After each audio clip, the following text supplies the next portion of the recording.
नमस्कार साथियों, आप सबका पुनः स्वागत है श्रद्धा एस्ट्रो ज्योतिष में। तो आज हम लोग डिस्कस करने वाले हैं शनि के लग्नों का परिचय। अगर दोनों को तुलनात्मक दृष्टि से समझना हो तो शनि के दोनों लग्नों को आमने सामने रखना होगा। मकर लग्न बनाम कुंभ लग्न, और यहाँ दोनों में ही शनि का एकदम अलग रूप दिखाई देता है। तो आज हम चर्चा करेंगे दो लग्नों में किस प्रकार से शनि अपना अलग रूप यहाँ दिखाते हैं। तो मकर लग्न अगर इसको अच्छे से समझना है तो ये लग्न जिस ग्रह को सबसे ज़्यादा प्रिय है उससे समझ में आता है। मकर लग्न का जो स्ट्रक्चर है वो सबसे ज़्यादा प्रिय है मकर लग्न मंगल को। मंगल यहाँ पर एक्सेल कर जाता है। बड़ा विरोधाभास दिखाई देता है कि शनि जो मंगल को अपना शत्रु मानते हैं, मंगल उनके घर में ही जाकर सबसे ज़्यादा आनंद लेते हैं। और भवचक्र में, ज़ोडिएक में मंगल को हमारा ऑफिस माना गया है। और सबसे ज़्यादा आपको पता है ऊर्जा कहाँ चाहिए। हम जब कहीं बाहर लोगों के सामने अपना वो रूप दिखाते हैं तो उस लोगों के साथ हमें इंटरेक्ट करने के लिए जो एनर्जी चाहिए वो मकर के पास है। अब ये कहीं भी जाए, लेकिन इसका जो काल पुरुष की कुंडली में जो इसका स्ट्रक्चर उसको असाइन हुआ है वो तो हमेशा ही करेक्ट रहेगा। मतलब उसमें कोई बहुत बड़े हम चेंजेस नहीं कर सकते हैं, वो तो समय ने निर्धारित किया है। इसीलिए मेष लग्न को सबसे ज़्यादा समय दिया जाता है स्टडी करने के लिए, क्योंकि वो काल पुरुष का लग्न माना जाता है। वो जहाँ जहाँ जिन जिन भावों की बात कर रहा है जीवन में, चाहे किसी का कोई भी लग्न हो, लेकिन जो मकर लग्न में वो राशि बना है, तीसरा भाव है, छठा भाव है, तो छठे भाव का प्रभाव उसके एक प्रिय में हमेशा रहेगी। ऐसे क्योंकि ये भवचक्र में, ज़ोडिएक में ऑफिस है। तो जब ऑफिस वाली एनर्जी जातक को मिल जाती है तो फिर कहना ही क्या। यानी व्यक्ति का रुझान, व्यक्ति का जो कोर स्ट्रक्चर है, उसका कोर नेचर है, वो बहुत ज़्यादा एनर्जेटिक होना चाहता है। अब वो हो पाएगा कि नहीं हो पाएगा, वो लग्न की एनर्जी और लग्नेश की एनर्जी समझ में आएगा। ठीक हो गया। यानी बहुत ज़्यादा एनर्जेटिक है, ठीक हो गया लग्न। लेकिन हमें पता लगा हमारा जो लग्नेश है, शनि पिटा हुआ है, या लग्न को कोई बल नहीं मिल रहा है, तो वो चाहता है मैं अपनी ऊर्जा का प्रदर्शन करूं, मैं बहुत ज़्यादा एक्साइटेड हो जाऊं, एक्सट्रीम पर चला जाऊं। लेकिन अगर हमारा लग्नेश का बल ही अपने को नहीं मिल रहा है, लग्न का बल अपने को नहीं मिल रहा है, तो बात नहीं बन पाती है और उसी से चिड़चिड़ापन, द्वंद्व, झगड़ा पैदा होता है। कई दफ़ा हम बोलते हैं कि भाई ये लग्न पर्टिकुलर, ये कुछ लग्न झगड़ालू होते हैं। ऐसा नहीं है कि वो लग्न झगड़ालू होते हैं, उनके अंदर ऊर्जा बहुत है। जैसे मेष लग्न है और मकर लग्न है, सिंह लग्न है, धनु लग्न है। अब उस ऊर्जा का सदुपयोग अगर नहीं हो पा रहा है, अग्नि तत्व लीड करने के लिए बना है, क्षत्रिय समाज में अपनी कृपाण, अपनी तलवार उठाकर धर्म का पालन करना चाहता है।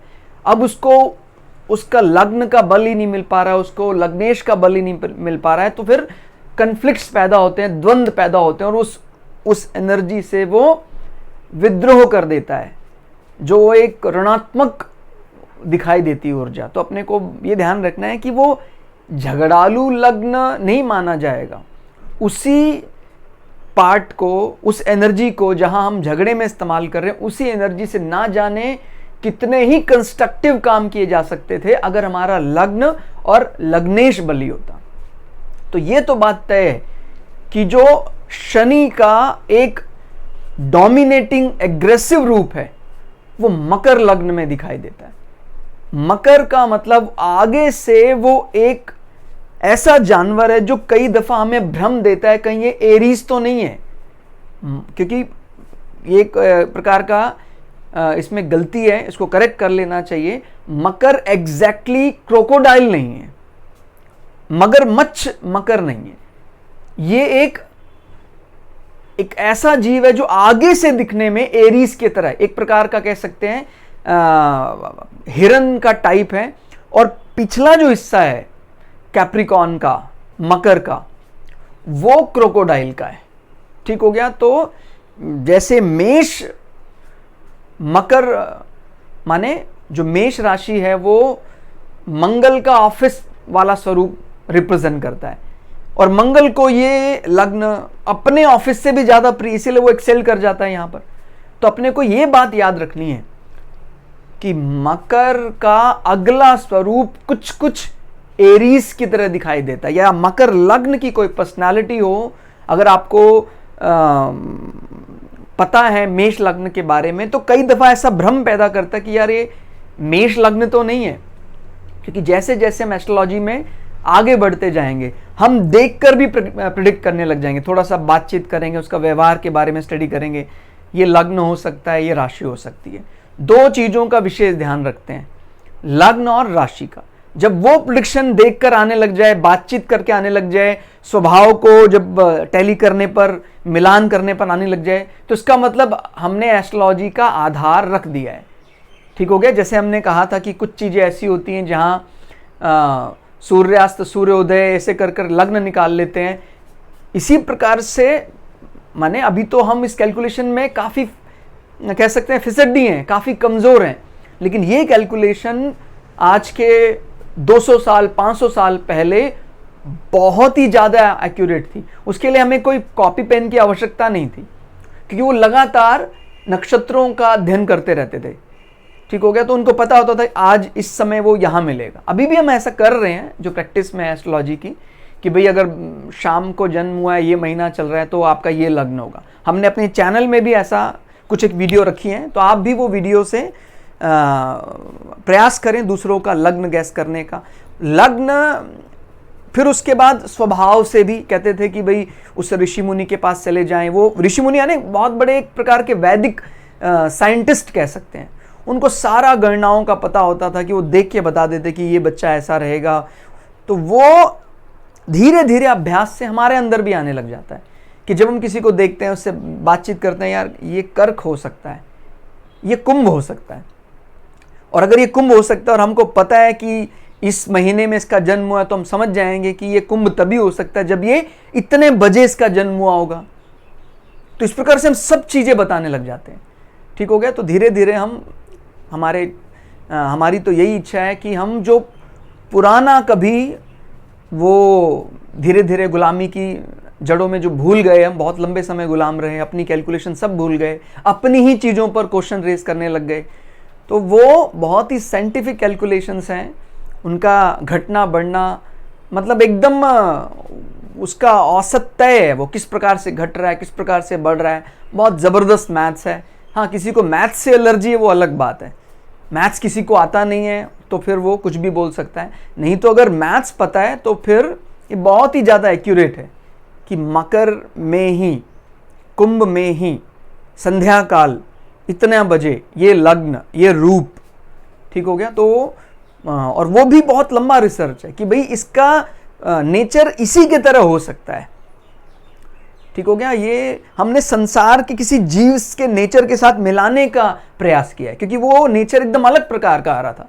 जैसे क्रोकोडाइल एग्जैक्ट क्रोकोडाइल नहीं है मकर, वो दो जीवों के स्वभाव को मिलाकर किसी पर्सनालिटी को जज करने का प्रयास किया गया है, और हम काफी हद तक कामयाब हो सकते हैं अगर हम भी इसी प्रकार से देखें। हम सांसारिक जीवों से मिलान करते हैं, बहुत ऐसे विचार हैं जो संसार में एग्जिस्ट ही नहीं करते हैं, इसलिए जब उनको डिलीवर करना हो, उनको समझाना हो, तो कुछ नया रूप, जैसे जो मिथुन राशि है, मिथुन राशि जैसा कोई स्ट्रक्चर या जीव यहाँ है नहीं, बट उसको समझाने के लिए एक मिथुन का जो स्ट्रक्चर दिया गया है या धनु का जो स्ट्रक्चर दिया गया है कि भाई इस प्रकार की एनर्जी है। हॉर्स का पिछला स्वरूप है, आगे से वो एक मनुष्य के समान है। हॉर्स क्यों? उसका हॉर्स पावर कह सकते हैं, या सबसे ज्यादा जो एफिशिएंट जीव माना जाता है वो हॉर्स को माना जाता है। तो धनु की भी वैसी एनर्जी है, लेकिन धनु झगड़ालू नहीं होता है, एनर्जी बहुत है उसके पास। जैसे मेष तो भाई वो तो कमांडर हैं, जरूरत पड़ने पर जंग भी लड़ते हैं और जबरदस्त जंग लड़ सकते हैं। लेकिन धनु बात को तो बहुत अच्छे ढंग से कहता है, लेकिन वो जंग लड़ने से बचते हैं।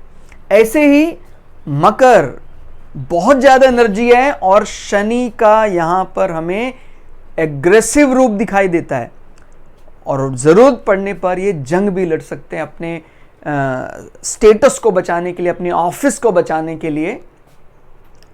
क्लियर हो गया। मकर के बाद बेसिक स्ट्रक्चर अगर बात करते हैं कुंभ की, तो कुंभ का माने है शनि का लिबरल फॉर्म। भौत चक्र में कहां पड़ता है, कैसा स्ट्रक्चर है, क्या सिंबल है, उससे बहुत कुछ समझ में आ जाता है।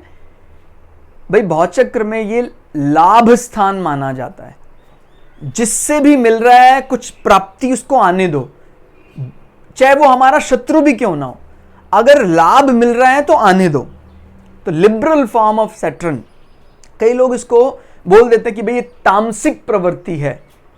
ऐसा थोड़ी होता है, सात्विक से ही लाभ लिया जाता है, राजसिक से लाभ लिया, तामसिक से थोड़ी, ऐसा नहीं है। सांसारिक दृष्टि से अगर आजकल तो स्पेशली ही हमें अगर लाभ कमाना है तो हमें कुंभ की तरह होना चाहिए। तो कुंभ से सीखना चाहिए कैसे अपना सैलरी को मैनेज किया जाता है, कैसे अपनी इनकम सोर्सेस को मैनेज किया जाता है। मैं भी इनकम की बात कर रहा हूं, एक्यूमुलेशन ऑफ वेल्थ की बात नहीं कर रहा हूं। ठीक हो गया। तो ये थोड़ा अंतर, इसको हम कई दफा बैंकिंग सेक्टर, फाइनेंस के साथ भी जोड़ लेते हैं 11 नंबर को। तो जो लोग इस राशि लग्न से प्रभावित हैं उनको अच्छा लगता है इकट्ठा करना, जोड़ना, बैंक के लिए काम करना, इस प्रकार का स्ट्रक्चर कुंभ लग्न। ध्यान रखिएगा, इसका लॉर्ड शनि है, उसके बाद भी ये एग्रेसिव नहीं है। ठीक हो गया। बहुत कैलकुलेटिव है, जमा घटा गुणा भाग का पूरा ध्यान रखता है, लेकिन ये एग्रेशन से बचता है। ठीक हो गया। तो हमें बात याद रखना है, बिल्कुल भी कंफ्लिक्ट नहीं है यहां पर। एक ऐसा इसके चित्र में ऐसा पुरुष ने अपने हाथ में एक मटका उठाया हुआ है। ठीक हो गया। मटके में जल भरा हुआ है। ठीक हो गया। और भी कई प्रकार के गुण हमने यहां लिखने का प्रयास किया जो एग्जैक्टली उस राशि लग्न को क्लियर कर लेते हैं। जैसे अर्थ का मतलब होता है कि भाई हम अपने उसको इकट्ठा करें, कमाएं, एक प्रकार से ये कह सकते हैं कि भाई हमें, जैसे धर्म अर्थ काम मोक्ष, जहां काम की बात आती है वहां कामनाओं की पूर्ति को ध्यान रखना है। जहां अर्थ की बात आती है वहां तो भाई हम लगे हुए हैं काम, माने हम अपने ऑफिस में लगे हुए हैं। दोनों में अंतर समझना है। अर्थ तक जब हम सीमित हैं, अर्थ की हम जब बात कर रहे हैं तो हम उसमें कलेक्ट करते जा रहे हैं, चीज़ों को कह सकते हैं, आप अपने उसमें जोड़ते जा रहे हैं। लेकिन जहां भी काम शब्द आता है, कामनाओं की पूर्ति, because 11th house is also wish completion, इच्छा पूर्ति भी माना जाता है। ठीक हो गया। तो ये भी थोड़ा हमें ध्यान रखना है कि ये अर्थ लगा रहता है व्यक्ति। जब आपको पता है अर्थ त्रिकोण माने जाते हैं, जैसे 2, 6, 10, ये अर्थ त्रिकोण राशियां मानी जाती हैं।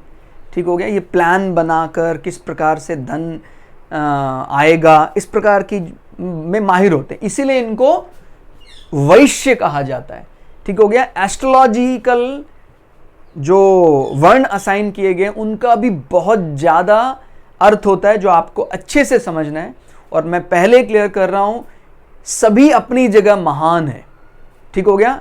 अभी हम किसी भी प्रकार के डिस्प्यूट में नहीं जाने वाले हैं, कहते जी फर्स्ट क्लास कौन है, सेकंड क्लास कौन है, ऐसा कुछ नहीं है।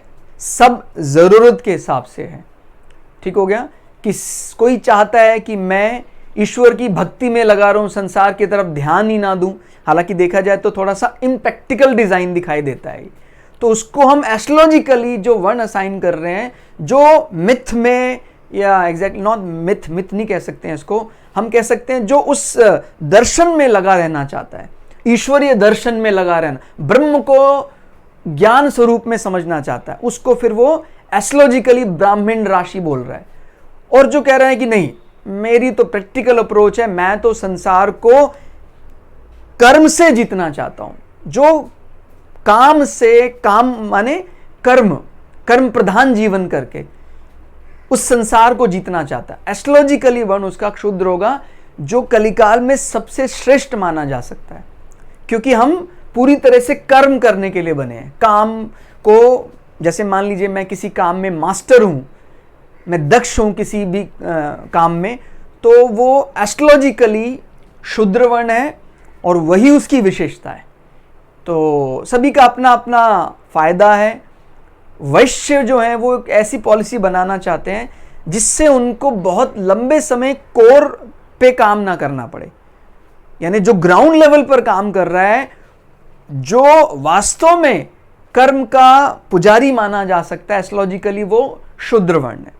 जबरदस्त ट्रबल शूटर है वो। और जो पॉलिसी बनाकर कि भाई मैं ऐसी पॉलिसी बना दूं जिससे धन यापन होता रहे, ऐसी वो बुद्धि लगाते हैं। धन के लिए बुद्धि लगाना, वो वैश्य एस्ट्रोलॉजिकली माने जाते हैं।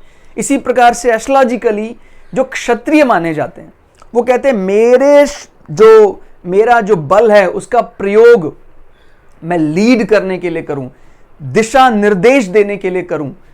देश को बचाने के लिए इन लग्नों की बहुत ज्यादा आवश्यकता होती है। बचाना मीन्स ऐसे सभी तो जरूरी हैं, कोई भी कमजोर नहीं है, लेकिन मैं जहां बचाने की बात करती हूं वहां एक वॉर वाली फीलिंग आ जाती है कि भाई देश को बचाने की बात आ रही है तो एक जंगी बात आ जाती है। तो जहां पर वार वाला पार्ट एक्टिव हो रहा है, वहां पर एस्ट्रोलॉजिकली वर्ण जब क्षत्रिय होता है तो उनका एक अलग महत्व है। देश के लिए प्राण न्यौछावर कर देना बिना किसी क्रेडिट के, वो एक एस्ट्रोलॉजिकली क्षत्रिय वर्ण की विशेषता है। ठीक हो गया। इसी प्रकार से एस्ट्रोलॉजिकली ब्राह्मण वर्ण, वो आपको लिबरेशन के लिए बेस्ट माना जाता है, लिबरेट करना। फाइनल डेस्टिनेशन अब सबका मोक्षा है, इस जन्म जन्मांतर के बंधन से मुक्त होना। तो वो मुक्त कर देने वाला जो ज्ञान है वो किसका विषय है? एस्ट्रोलॉजिकली वर्ण ब्राह्मण है जिसका। तो वो अलग अलग है और सबकी अपनी अपनी विशेषता है। तो आपको ध्यान रखना है सभी बेस्ट ऑफ द बेस्ट हैं। ठीक हो गया। तो अर्थ और एक कामनाओं की पूर्ति। ठीक हो गया। तो अब थोड़ा सा अंतर है, हम लगे हैं धन अर्जन करने में और ये उपभोग की बात कह सकते हैं ज़्यादा कर रहे हैं, कामनाओं की पूर्ति, इच्छा पूर्ति की बात ज़्यादा कर रहे हैं। ठीक हो गया। ये थोड़ा एग्रेसिवली काम कर रहा है, ये लिबरल होकर शांत होकर काम कर लेता है। अगर कोई कन्फ्लिक्ट भी है एक्वेरियस के साथ, तभी भी वो झगड़ा करना नहीं चाहता है अगर उससे कुछ उसको मुनाफा होता है। पृथ्वी वायु, यहां भी अंतर समझना है। पृथ्वी का मतलब होता है जो कहीं ना कहीं मटेरियल संबंध बनाता है, और वायु का मतलब एक प्रकार से ये एक वेग की बात करता है। तो हमें ध्यान रखना है कि कुंभ का बल वास्तव में काफ़ी बड़ा बल माना जाता है। मैं ऑफिस में बहुत ज़्यादा एनर्जी लगाकर भी काम कर रहा हूँ, लेकिन मुझे जो बल प्रदान करता है वो मेरा 11th हाउस है। ठीक हो गया। तो अपना अलग अलग महत्व है। कई दफ़ा क्या होता है कि मेरा स्टेटस बहुत बड़ा है, लेकिन जब मैं कोई काम करवाना चाहता हूँ तो मुझे जो बल चाहिए वो 11th हाउस से मिलता है। 11th हाउस का मतलब मैंने कहीं पैसा लगाया और बोला मेरा काम हो जाना चाहिए, तो वो 11th हाउस का बल वायु तत्व माना जाता है। और उसको कई लोग डिजीज के साथ भी जब कनेक्ट करते हैं, तो जैसे वायु विकार, इस प्रकार के रोगों को शनि वैसे भी उसके वायु विकार के कह सकते हैं कारक माने जाते हैं, संबंध माना जाता है वायु के साथ, वो ध्यान रखना है। पृथ्वी जमीनी बात करते हैं, लगे रहना ग्राउंड पे, लीड करना, स्टेटस की बात करना, जो फैक्ट है उस पर बात करना। ठीक हो गया। और उस काम के बाद जो अर्जन है, उस अर्जन से जब हम किसी को बोलकर अपने काम निकलवा लेते हैं, अपनी इच्छा पूर्ति करवा लेते हैं, वो वायु तत्व है। थोड़ा थोड़ा फर्क है, ध्यान देना इसमें। फिर वैश्य शूद्र हम अंतर समझ चुके हैं ऑलरेडी। बहुत ज्यादा कर्म, काम पर विश्वास, खुद से करना है, ऐसा कुंभ लग्न की विशेषता है। ये चाहते हैं मकर लग्न वाले कि कोई ऐसी पॉलिसी बनाई जाए जिसमें कोई दूसरा व्यक्ति इन्वॉल्व हो जाए और वो काम करना शुरू कर दे। हालांकि पॉलिसी बनाने में भी आपको पता है निश्चित रूप से बहुत एनर्जी लगती है, लेकिन बाय डिफॉल्ट ज्यादा करीब है ग्राउंड पे काम करने के लिए कुंभ लग्न, और ग्राउंड में काम करने की बजाय दूसरे लोगों को उस काम में इन्वॉल्व करवाने में माहिर है मकर लग्न। वैश्य एस्ट्रोलॉजिकल वर्ड माना जाता है। दक्षिण दिशा और पश्चिम दिशा, तो शनि को वैसे पश्चिम दिशा ज़्यादा प्रिय है, तो इसीलिए मूल त्रिकोण राशि कुंभ माना जाता है। और जैसे आजकल पाश्चात्य सभ्यता की बात आती है, वेस्टर्न कल्चर की बात आती है, उसमें भी 11 नंबर बहुत जल्दी एडजस्ट हो जाता है। तो 11 नंबर पश्चिम दिशा का घ्रोतक है और मकर दक्षिण दिशा से कनेक्ट करता है, इसीलिए ये कारण और भी बन जाता है कि ये मंगल को बहुत अच्छा लगता है, बिकॉज मंगल की जो फेवरेट डायरेक्शन है वो साउथ है। ठीक हो गया। तो जब भी आपको कभी मतलब कितना अच्छा हो कि हमारे मतलब आप कभी समझिए इन सारे लग्नों को कि कितना अच्छा हो, मैं अपनी ज़रूरत के हिसाब से अलग अलग लग्न की पर्सनालिटी को अपने ऑफिस में रिक्रूट करता हूँ। मतलब ये एक समझने का तरीका, ऐसा नहीं कि सभी लोग बिजनेसमैन हैं, हो सकता है कोई जॉब में भी, बट एक कल्पना करनी है तो जल्दी समझ में आएगा कि यार मुझे अगर कुछ ऐसा काम लोगों से करवाने हैं तो फिर मैं मकर लग्न पर्सनालिटी को ज़्यादा रिक्रूट करूं, और मुझे वो जो डिपॉजिट्स हो रहे हैं उस मनी फ्लो को मैनेज करना है तो कुंभ लग्न वालों को मैं उस मनी फ्लो में लगाऊं तो ज़्यादा ठीक रहेगा। ठीक हो गया। नेटवर्किंग कह सकते हैं, फाइनेंस कह सकते हैं, वो कुंभ लग्न पर्सनालिटी बहुत बढ़िया रहेगा। तो इस प्रकार से हम चीज़ों को ईजिली समझ सकते हैं। ठीक हो गया। इसी प्रकार से दक्षिण दिशा के साथ इनका विशेष संबंध रहता है। ठीक हो गया। अगर लग्न लग्नेश भी बली हैं, पश्चिम दिशा के साथ इनका विशेष संबंध रहता है। चर और स्थिर, तो बदलाव पसंद है, कोई एक विचार में स्टिक नहीं रह सकता है मकर लग्न वाला कि भाई आपको ऐसा दिया गया ऐसा ही आजीवन करना है, वो उतावला हो जाएगा, वो नहीं कर पाएगा एक जैसा, क्योंकि उसका बदलाव पसंद उसका नेचर है, लगातार बदलते रहना। चर प्रकृति का लग्न माना जाता है और ये स्थिर लग्न माना जाता है। ये अपने आप को ज़्यादा नहीं बदलना चाहता। ये कह सकते हैं जो चली आ रही मान्यताएं हैं उनको बहुत अच्छे से फॉलो करता है कुंभ लग्न कुंभ राशि। ठीक हो गया। रात्रि बलि दिवा बलि, ठीक है। जैसे हम मानते हैं कि मंगल का जो स्वरूप है, मंगल को जैसे गोरिल्ला युद्ध की महारत है, उसको कमांडर है वो, तो इसी प्रकार से ये लग्न भी जो मंगल का फेवरेट लग्न है रात्रि बलि माना जाता है। ठीक हो गया। तो इस प्रकार के जातक कोई इनिशिएटिव ऐसा ले रहे हैं रात्रि के समय, वो ज़्यादा बल देने वाला होता है, ये दिवा बलि माने जाते हैं। यानी दिवस दिन के समय पर कुंभ लग्न पर्सनालिटी का बल ज़्यादा दिखाई देता है। ठीक हो गया। यानी सूर्यास्त के बाद अपने को ये बल दिखाई देगा, सूर्यास्त से पहले तक इन पर्सनालिटी का बल ज़्यादा अपने को समझ में आता है।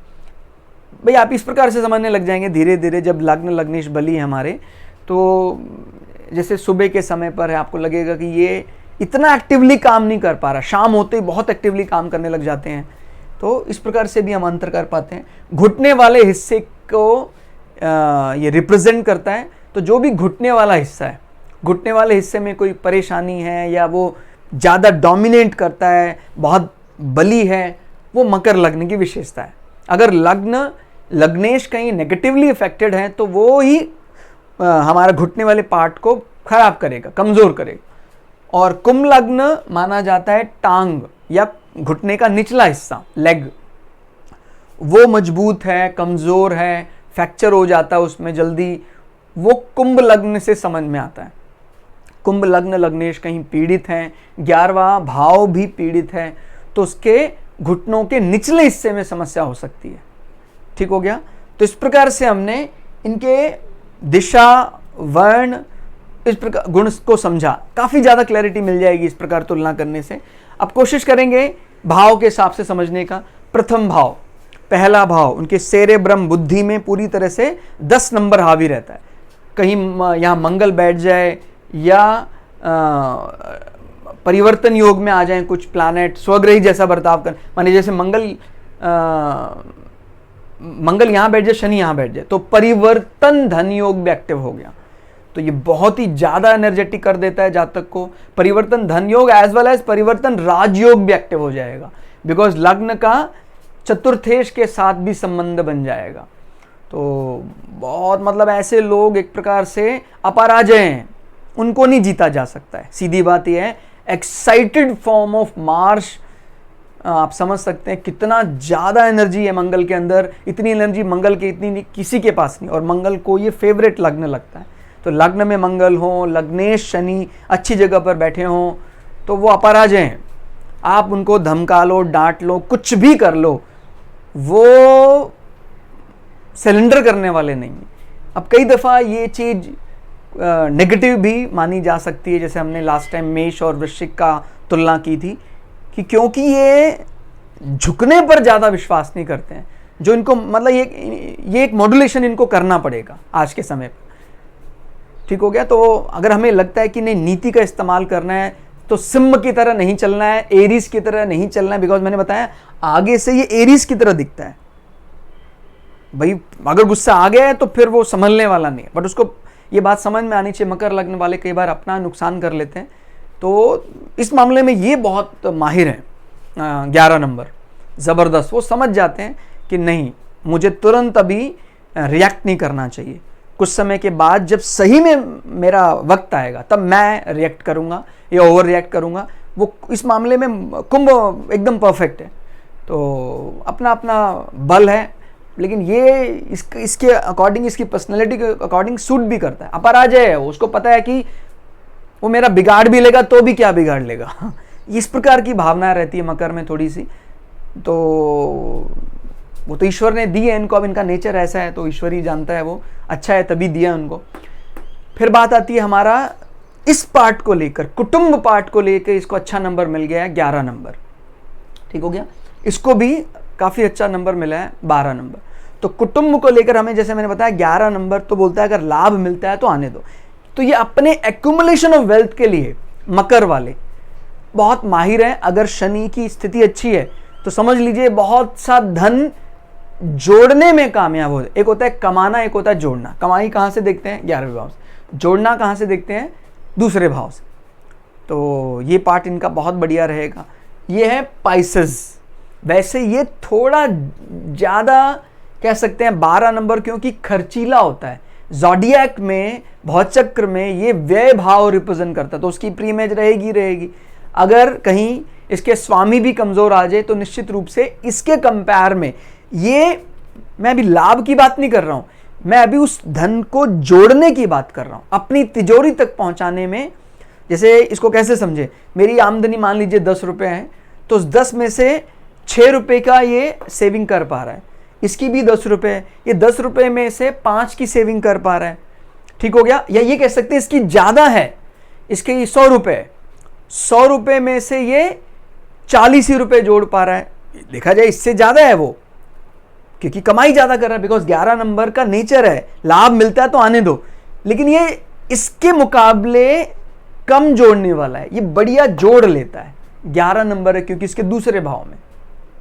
ठीक हो गया। तो इसका भी थोड़ा सा ध्यान रखना। लाभ भाव धन भाव से कनेक्ट हो जाता है, और यहां पर हमारा व्यय भाव धन भाव के साथ कनेक्ट हो जाता है, तो वो भी एक विचार करना। बिकॉज पाइसेस किसको फेवरेट लगता है? शुक्र को।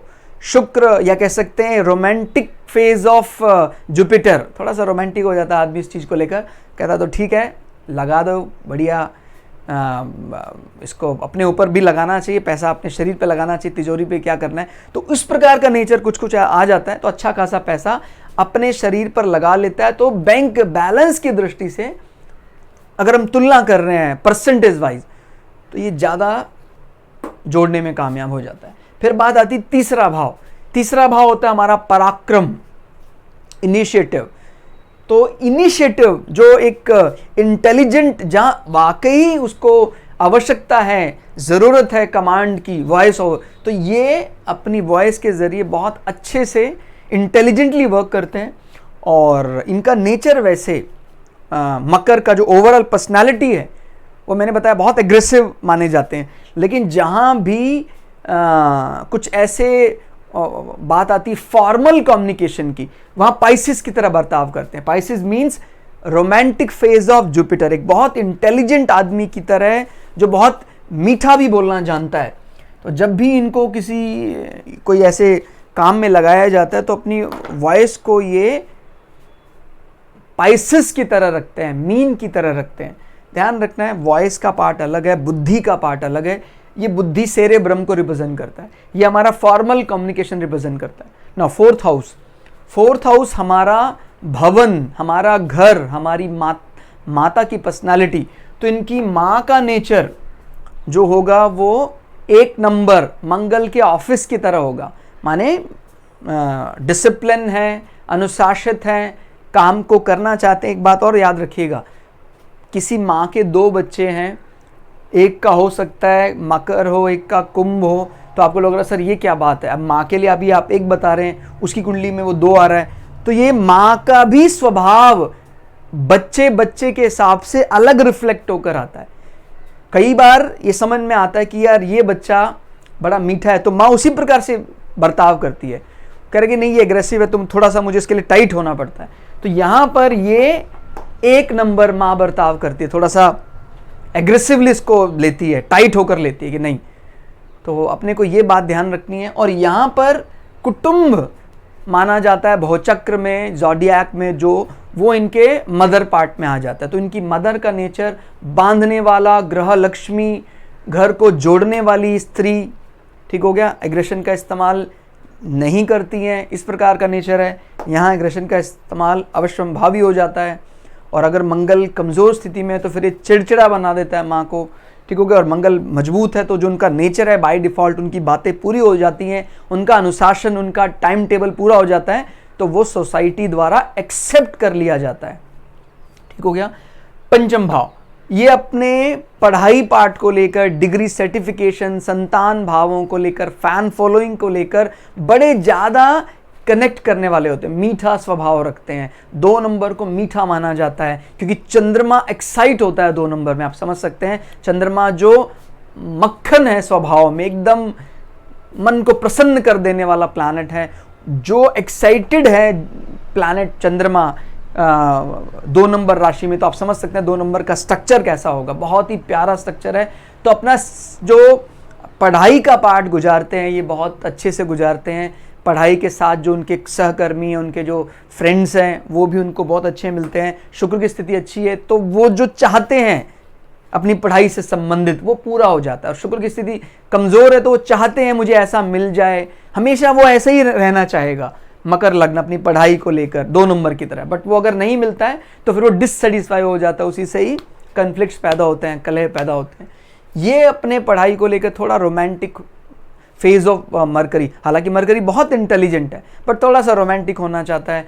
तो एक इंटेलिजेंट प्रिंस जो बीच बीच में थोड़ा सा रोमांस करना चाहता है, तो ये अपने डिग्री सर्टिफिकेशन टाइम में ऐसा हो जाता है। इनकी संतानों के नेचर को भी यहाँ से डिकोड किया जा सकता है कि पहली संतान का नेचर कुछ 3 नंबर की तरह होगा, और यहाँ पर पहली संतान का नेचर कुछ 2 नंबर की तरह होगा, जो बड़े से बड़े परिवार को भी जोड़ने में सक्षम होता है। तो ये भी अपने को ध्यान रखना है कि 2 नंबर की क्या विशेषता है। 2 नंबर परिवारों को जोड़ने के काम आता है। तो इनकी जो पहली संतान है वो परिवारों को जोड़ने में एक अहम भूमिका निभाती हैं। फिर आता है छठा भाव, तुलना करना सबसे ज़्यादा ज्योतिष सीखने का सरल तरीका है, ठीक हो गया। तरीके बहुत हैं, अलग अलग करते हैं लोग ट्राई, और हज़ारों पुस्तकें पढ़ लेते हैं, पढ़ना ही चाहिए। लेकिन जैसे बोला ना, मैथ्स को पढ़ के नहीं सीखा जा सकता है, करके सीखा जा सकता है। ऐसे ज्योतिष में भी ये जो करने वाला पाठ हम जो कर रहे हैं, इसी से ज्योतिष आता है। और ईश्वरीय आशीर्वाद की बहुत आवश्यकता है। ये किसी डिग्री का मोहताज नहीं है। मतलब मैं ये नहीं कह रहा मैं किसी की डिग्री का विरोध कर रहा हूँ, ऐसा नहीं है। बहुत अच्छे अच्छे भवन हैं जो डिग्रियाँ देते हैं, लेकिन ये एक ईश्वरीय कृपा भी है। इनफैक्ट ईश्वरीय कृपा ज़्यादा है। पढ़ने के सब्जेक्ट और होते हैं, इसमें जब कोई कुंडली देखी जाती है तो आपकी बुद्धि में जो जो विचार हैं, जो भी अच्छे विचार उस समय वो एक्टिव हो जाने चाहिए, तभी कुंडली सही प्रकार से डिकोड कर सकते हैं, नहीं तो वो कठिनाई पेश करता है, ठीक हो गया। तो अपने को ध्यान रखना है। इन तुलना करें तो शत्रु पक्ष की अगर बात करते हैं, या बैंकिंग को लेकर, ऋण भाव को लेकर, या बैंक के हमारा रिलेशनशिप कैसा है, वो यहाँ से समझते हैं 3 नंबर। तो ये 3 नंबर एक्टिव कर रहा है कहाँ पर? शत्रु पक्ष के लिए। बहुत एग्रेसिव है, लेकिन एक इंटेलिजेंट प्रिंस की तरह बीच बीच में रोमांटिक भी हो जाता है। कोई बात नहीं, चला लेंगे काम। तो भाई वो बली है, वो उसको पता है और सामने वाले को भी पता है। इसीलिए इसके या तो ये कह सकते हैं शत्रु पक्ष अपने आप ही 3 नंबर की तरह बर्ताव करते हैं। 3 नंबर यानी हंसी खेल कर वो अपने काम को मनवा लेना चाहते हैं। उनको पता है कि बहुत एग्रेसिव है 10 नंबर। यहाँ अगर बात करते हैं तो यहाँ पर भी ये पार्ट कॉमन दिखाई देता है। 11 नंबर के साथ भी शत्रु पक्ष बहुत ज़्यादा एग्रेसिव नहीं होता है, 4 नंबर की तरह बर्ताव करता है। 4 नंबर यानी कैंसर, एक जो मदर नेचर है और एक नर्चरिंग नेचर है, एक जो माँ वाला स्वभाव है, वो मतलब कितनी अजीब बात है, हमारे शत्रु पक्ष में लागू हो जाता है। या कह सकते हैं जो रोग भाव है वहाँ पर एक हीलर बैठा हुआ है। अगर चंद्रमा की स्थिति बहुत अच्छी है, इस केस में स्पेशली अगर चंद्रमा यहाँ बैठ जाता है तो ये रोग निदान का काम बहुत अच्छे से कर लेते हैं। ठीक हो गया। इनफैक्ट ऐसे लोग अगर किसी दूसरे को भी हील करते हैं वो जल्दी ठीक हो जाता है, बिकॉज रोग भाव में मदर माँ के हाथ का स्पर्श मौजूद है। ठीक हो गया। फिर आता है सप्तम भाव। मैं फिर क्लियर कर रहा हूँ, एक एक भावों में जो हम पढ़ रहे हैं अभी भी हम बहुत चीज़ें अटैच कर सकते हैं साथ में, लेकिन समय सीमा पर हम बंधे हुए हैं, तो इसीलिए हम धीमे धीमे स्टेप बाय स्टेप चलते रहेंगे। 7वां भाव हमारा जो पार्टनर है उसका नेचर है इनके पार्टनर का कर्क के समान।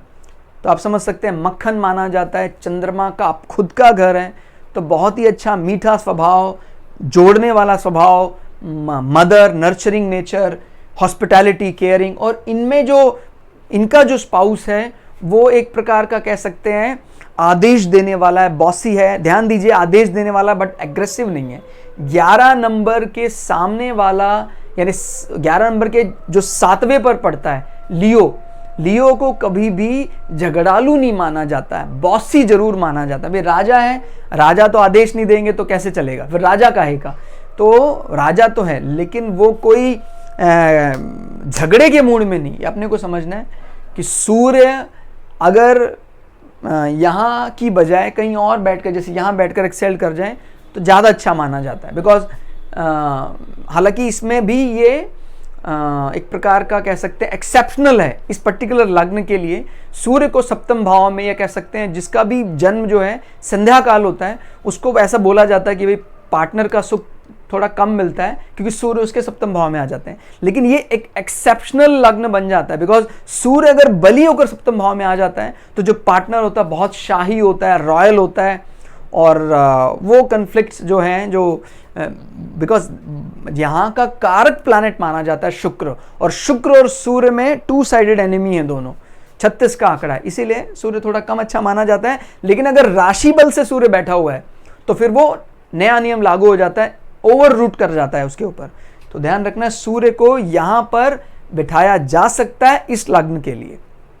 ठीक हो गया। या मित्र के भाव में बैठा है तभी भी एक्सेप्टेबल है वो, बट जनरली हम अवॉइड करते हैं 7वें भाव में सूर्य को। तो यहाँ पर सूर्यास्त के समय अगर भी जन्म होता है तभी भी ऐसा कुछ विचार नहीं करना है कि भाई आपको पार्टनर थोड़ा कम अच्छा मिलेगा, ऐसा विचार नहीं करना। आपको पता है सूर्यास्त का समय का मतलब सूर्य कहाँ आ गए, सप्तम भाव में आ गए, तो वो थोड़ा सा हम इस पार्ट के लिए अवॉइड करते हैं। फिर आता है 8वां भाव। 8वां भाव यहाँ नंबर आ रहा है 5, यहाँ नंबर आ रहा है 6। तो ये अपने अकल्ट साइंस को लेकर, उस स्टडी को लेकर, इन लॉज फैमिली को लेकर 5 नंबर। इनको जो ससुराल पक्ष मिलेगा शाही होगा, उनमें हो सकता है कोई अच्छे पब्लिक सेक्टर में लोग हों, अधिकारी वर्ग, क्योंकि 5 नंबर माने राजा, लग्नों का राजा। तो ये ऐसी इमेज दिखाई देती है। अगर वो ऐसा है भी, ध्यान दीजिए, वो वैसा चाहता है और वैसा होता है में फ़र्क है। अभी वो वैसा चाहता है और सूर्य बली है तो वैसा हो ही जाता है वो। ठीक हो गया। तो हो जाता तो फिर आनंद हो। और यहाँ पर वो कैसा चाहता है, इसका ससुराल पक्ष जो है वो कह सकते हैं बुध का इंटेलिजेंट फेज। बुध जो कुछ जुपिटर की तरह बर्ताव करने लग जाता है, वो विर्गो यानी कन्या राशि में एक ऐसी लड़की जो अपने नियमों का पालन करती है, जो अपनी वर्जिनिटी का पालन करती है, अपने क्या कह सकते हैं आप सतीत्व बल का पालन करती है, वो 6 नंबर माना जाता है। तो इस पार्ट को लेकर occult science learning, occult learning को लेकर बहुत सीरियस होते हैं। ये सीरियस मतलब हम इतना कह सकते हैं वो एक शाही हैं, और ये माहिर तो हैं क्योंकि आत्मकारक है सूर्य, सबका आत्मकारक माना जाता है। जैसे एक होता है चर आत्मकारक, एक सभी का स्थिर आत्मकारक। तो सूर्य सबका एक प्रकार से आत्मकारक माना जाता है, तो सूर्य का खुद का भवन हमारे कुंडलिनी जागरण भाव में पड़ रहा है, तो थोड़े से शाही तो होते हैं इस पार्ट को लेकर, ठीक है। और आपको पता है कुंडली जागरण में कोई बैगिंग की जरूरत नहीं है, हम अपने आप ही खुद बॉस बन जाते हैं, तो ये कुछ कुछ उस रूप से मिलता है। और यहाँ पर मैं ये नहीं कह रहा हूँ कि हम किसी के नीचे झुकते हैं तो हम बैगिंग करते हैं, हमारे कल्चर में तो बैगिंग को भी बहुत अच्छा बताया गया है, माने एक पर्टिकुलर टाइप, जैसे ब्रह्मचर्य को भिक्षा लेने के लिए कहा गया है, भिक्षा को जब हम ट्रांसलेट करते हैं तो एक प्रकार का बैगिंग ही होता है वो, लेकिन वो भी अच्छा बताया गया। तो ये आप कितना ग्रेट हमारा कल्चर है जहाँ पर पर्टिकुलर अलग अलग फेजेस को जीवन में बताया गया है कि उसका उपयोग करना चाहिए। अगर हम जीवन में परम लक्ष्य को पाना चाहते हैं तो ये बैगिंग भी करनी चाहिए, ब्रह्मचर्य में कुछ वर्ष बिताने चाहिए। और मतलब ऐसा कहते हुए अच्छा लगता है कि सारे फेज कवर हो जाते हैं इंडियन कल्चर के हिसाब से। अगर कोई जीवन स्पैम करता है, अपना जीवन व्यतीत करता है, ब्रह्मचर्य, गृहस्थ, वानप्रस्थ, संन्यास, कुछ रह नहीं जाता है, इसीलिए संतुष्ट हो जाता है। ठीक हो गया। तो कभी हम चर्चा करेंगे। कई लोगों के कमेंट्स आए कि सर आपने भी क्या ब्रह्मचर्य जिया है, तो बिल्कुल जिया है, और मेरा भी उपनयन संस्कार बाल्यकाल में हो गया था और बड़ा सौभाग्य रहा। बहुत मतलब पूरे वाराणसी में बहुत ज़्यादा आदरणीय व्यक्तियों के बीच में रहकर मेरा उपनयन संस्कार संपन्न हुआ बाल्यकाल में। और मुझे भी भिक्षा मांगने का या भीख मांगने का कह सकते हैं आप, मतलब उसको जब इंग्लिश में ट्रांसलेट करते तो बैगिंग ही कहा जाता है, लेकिन वो एक विद्यार्थी के लिए गुरु के आश्रम में ले जाने वाला एक समर्पण होता है जो मैं मांगता हूँ। वो ऐसा मुझे भी करने का सौभाग्य प्राप्त हुआ और उसका एक अलग बल है, हम उस विषय पर कभी चर्चा करेंगे। तो वो दोनों को समझना है, ध्यान। ये एक इंटेलिजेंट फेज़ है मरकरी का, उसकी तरह काम करता है। एक अच्छा लर्नर है, बहुत बढ़िया लर्नर है। ये थोड़ा इस विषय को लेकर शाही हो जाता है। इनकी ससुराल पक्ष है, इंटेलिजेंट लोग हैं और ड्यूटी समय पर करने का विचार करते हैं, एक अच्छे ओबीडेंट वर्कर हैं। ठीक हो, इस प्रकार की इमेज आती है इन लॉस फैमिली की। ये अगर बात करते हैं 9th हाउस, तो 9th हाउस को लेकर पिता का नेचर, धर्म भाव और आपका जो जजमेंटल पावर है, जज यानी न्यायाधीश की तरह जब आप बैठते हैं तो कैसा अब आप काम करते हैं, तो 7 नंबर की तरह। 7 नंबर का मतलब होता है ये ऑफिस है शुक्र का।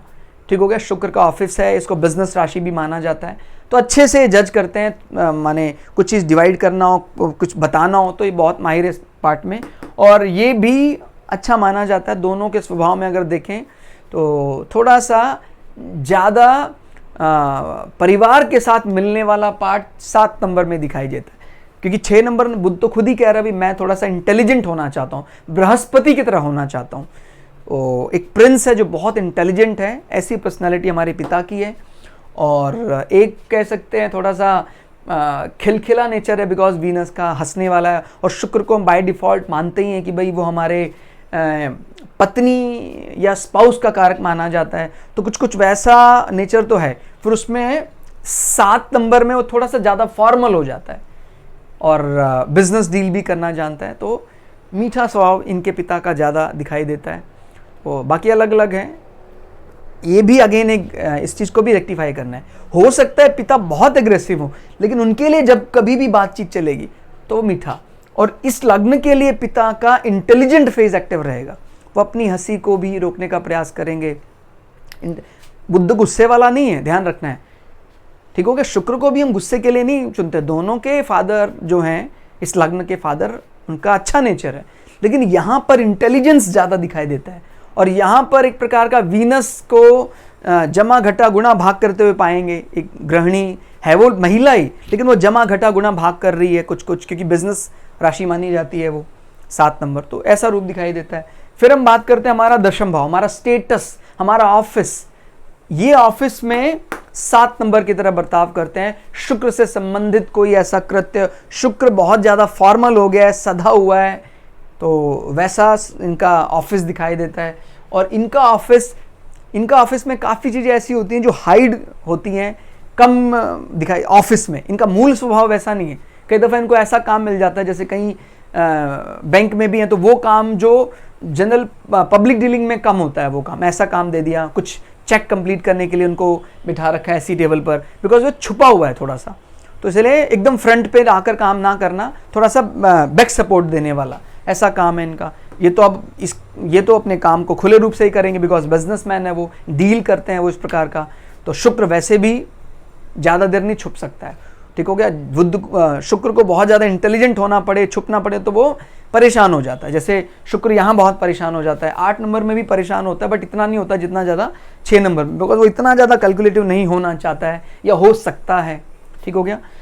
तो फिर 11 नंबर अपनी सैलरी को लेकर थोड़े से डोमिनेट करते हैं। हम एग्जैक्टली एग्रेशन इस्तेमाल नहीं कर सकते हैं क्योंकि ये बृहस्पति का अग्नि तत्व राशि माना जाता है, लेकिन आप बहुत ध्यान रखते हैं अपनी सैलरी का, अपने इनफैक्ट जो उनका लाभ है शुद्ध लाभ, और इनके लाभ के बारे में बहुत कम लोगों को पता होता है या ये ज़्यादा बताते नहीं अपने लाभ के बारे में, इनकम सोर्सेज के बारे में। वहाँ इतने हैं, बस इतने हैं, इतना इतना इनका। तो ये कह सकते हैं एक अच्छी बात है कि हमारा जो लाभ हो रहा है वो काफ़ी अलग अलग सोर्सेज से हो रहा है, वो ज़्यादा लोगों को पता नहीं है, हम बताना नहीं चाहते, ठीक हो गया। तो 8 नंबर कहीं भी है तो उसके अंदर एक हाइडिंग नेचर रहेगा ही रहेगा। और अगर कहीं मंगल स्वग्रही हो जाए या जैसे मैंने बताया एक्सेल कर जाए तो फिर कहना ही क्या। फिर आता है 12 नंबर। 12 नंबर हमारा व्यय है, हमारा खर्चा है, हमारा शैया सुख जिसको बोलते हैं, नींद, बेड प्लेजर, और विदेशियों के साथ संबंध, फॉरेन लैंड, फॉरेन इन्वेस्टमेंट, वो सब 12 नंबर से देखा जाता है। तो ये जब भी कभी किसी अपने कल्चर के दूसरे व्यक्ति के साथ बर्ताव करते, थोड़े से ज़्यादा सतर्क हो जाते हैं, कह सकते थोड़े से एग्रेसिव हो जाते हैं, या अपने आप को ओपन नहीं करना चाहते दूसरे कल्चर के साथ, यहाँ पर भी थोड़ा सा क्योंकि वो बृहस्पति का अग्नि तत्व राशि है तो थोड़ा सा वो रहता है, यानी दूसरे कल्चर के लोगों के साथ, फॉरेन लैंड, फॉरेन पीपल के लोगों के साथ 9 नंबर की तरह, एक धर्म अधिकारी की तरह बात करते हैं, ठीक हो गया। तो वो थोड़ा थोड़ा अंतर है। और इसी प्रकार से अपने खर्चों को लेकर, ये बृहस्पति का इंटेलिजेंट फेज अपने खर्चों को लेकर बहुत कैलकुलेटिव है, और ये अपने खर्चों को लेकर कैलकुलेटिव कम, हम कह सकते हैं एग्रेसिव ज़्यादा है। 10 नंबर मंगल का एक्साइटेड जो हाउस है वो यहाँ दिखाई देता है। तो इस प्रकार से हमने एक कह सकते हैं एक रॉ डिस्कशन किया, ठीक है। बहुत ज़्यादा डीप अगर जाना चाहें तो इसी कंपैरिजन को हम 4 से 5 घंटे तक एक्सटेंड कर सकते हैं, तो काफ़ी ज़्यादा चीज़ें हमें मिलने लग जाएंगी। बट नेवरदलेस शुरू से ही हमने कहा था कि हम कुछ भी छोड़ने वाले नहीं। जब तक जीवन रहा, आप लोगों का सहयोग रहा, चलते रहेंगे और वहाँ तक पहुँच जाएंगे जो थ्रेशोल्ड है। और आपको पता है अगर हम तय कर लेते हैं तो एक दिन अपने डेस्टिनेशन तक पहुँच ही जाते हैं। शर्त यही है, रुके ना, चलते रहें। तो आज का ये कंपैरिजन आप लोगों को कैसा लगा? आप लोगों के कमेंट हमें बहुत ज़्यादा मोटिवेट करते हैं, उसी कारण हम क्लास रिकॉर्ड कर पाते हैं। बहुत ताकत लगती है इस पर्टिकुलर पार्ट को जानना अलग बात है, डिलीवर करने में बहुत ताकत लगती है, बट वो ताकत आ जाती है आप लोगों के अच्छे कमेंट्स से, आप लोगों के प्रेम से, आप लोगों के लाइक से। तो जैसा भी आपको लगे, अच्छा कमेंट, अगर अच्छा लगे, कुछ ऐसी रेक्टिफिकेशन है तो वो भी आप बताइएगा। कोशिश करेंगे हम अपने आप को और इम्प्रूव करने का।